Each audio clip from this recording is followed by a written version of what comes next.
Silchar India ক্লাবের ১২৫ বছর উদযাপন উপলক্ষে বছরব্যাপী নানা কর্মসূচি। শিলচর ইন্ডিয়া ক্লাবের ১২৫ বছর উদযাপন উপলক্ষে বছরব্যাপী বিভিন্ন কর্মসূচির আয়োজন করা হয়েছে। গতকাল এক সাংবাদিক সম্মেলনে বছরব্যাপী কর্মসূচির বিস্তারিত তুলে ধরেন ক্লাব কর্মকর্তারা। ২৩ ফেব্রুয়ারি সকাল ৭টায় ইন্ডিয়া ক্লাব ময়দান থেকে বের হবে প্রভাত ফেরি। পরে মাঠে ফিরে রয়েছে বিভিন্ন কর্মসূচি।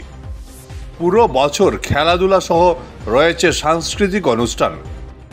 এদিনের সাংবাদিক সম্মেলনে উপস্থিত ছিলেন ক্লাব সভাপতি নিহার রঞ্জন পুরকাস্ত, সচিব সুমন্ত দাস, সত্যসুন্দর চৌধুরী, কমরুল ইসলাম, পিনাকি দেব, কোষাধ্যক্ষ অরিজিৎ গুপ্ত প্রমুখ।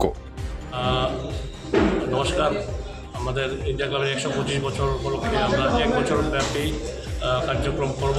খেলাধুলা, নাটক, কুইজ ডিবেট হবে। আমরা স্টার্ট করবো পাস দিয়ে ২৩শে ফেব্রুয়ারি সকাল ৭টার থেকে র্যালি বেরোবে। তারপর পাস হবে, আর পাসের পর প্রাইজ ডিস্ট্রিবিউশন হবে।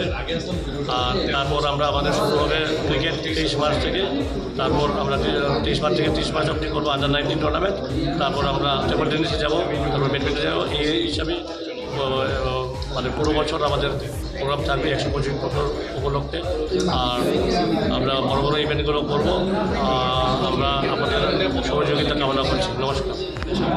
Bureau report, Barak vision.